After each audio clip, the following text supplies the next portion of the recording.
झुग्गी बस्तियों में बीजेपी अपनी पहुंच बढ़ाने की बात कर रही है। 11 जनवरी को झुग्गी प्रधानों से गृह मंत्री अमित शाह मुलाकात करेंगे। झुग्गी बस्तियों के लिए केंद्र सरकार की योजनाओं और कार्यक्रमों के बारे में इन झुग्गी प्रधानों को अमित शाह बताएंगे। दिल्ली में विधानसभा चुनाव में झुग्गी झोपड़ी वोटर्स की अहम भूमिका मानी जाती है और बीजेपी नेताओं ने जे क्लस्टर में रात बिताने का अभियान भी फिलहाल शुरू किया है। 11 जनवरी को झुग्गी प्रधानों से अमित शाह की मुलाकात की बात सामने आ रही है और इस वक्त हमारे संवाददाता अखिलेश शर्मा जुड़ गए हैं।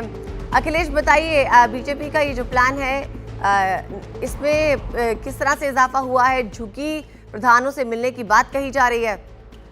जी, क्योंकि झुग्गी वोट काफी महत्वपूर्ण है। दिल्ली विधानसभा चुनाव में 5 फरवरी को दिल्ली विधानसभा चुनाव होने जा रहा है। बीजेपी जानती है कि पिछले 2 विधानसभा चुनाव में झुग्गी झोपड़ी जो वोट है बड़ी पैमाने पर आम आदमी पार्टी की ओर गए थे। यही कारण है कि बीजेपी काफी लंबे समय से यहाँ पर अभियान चला रही है। तमाम बीजेपी नेताओं को ये कहा गया था कि वे झुग्गी बस्तियों में रात बिताएं और संपर्क अपना बढ़ाएं और इसी के तहत कई झुग्गी झोपड़ियों में बीजेपी नेता गए थे और इसको झुग्गी बस्ती विस्तारक अभियान कहा गया था। इसी के साथ आपको ये भी याद होगा कि पीएम मोदी ने भी पिछले हफ्ते ही जहां झुग्गी वहां मकान इस केंद्र सरकार की योजना के तहत 1675 फ्लैट झुग्गी निवासियों को दिए थे। ये दिल्ली के अशोक विहार में फ्लैट दिए गए थे और इसके बाद जो झुग्गी में रहने वाले लोग हैं वो काफी प्रसन्न थे इस बात को लेकर के। तो 11 तारीख को गृह मंत्री अमित शाह की मुलाकात हो रही है झुग्गी के प्रधानों से।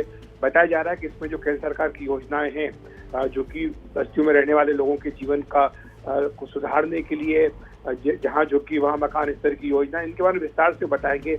आपको बता दूं कि दिल्ली में 675 झुग्गी झोपड़ी क्लस्टर हैं और सिर्फ अगर हम ईस्ट दिल्ली की बात करें तो करीब 21% क्लस्टर्स वहीं पर है। तो ऐसे में इनका जो वोट है वो काफी महत्वपूर्ण हो जाता है। बहुत बहुत शुक्रिया अखिलेश आपका इस पूरी जानकारी के लिए।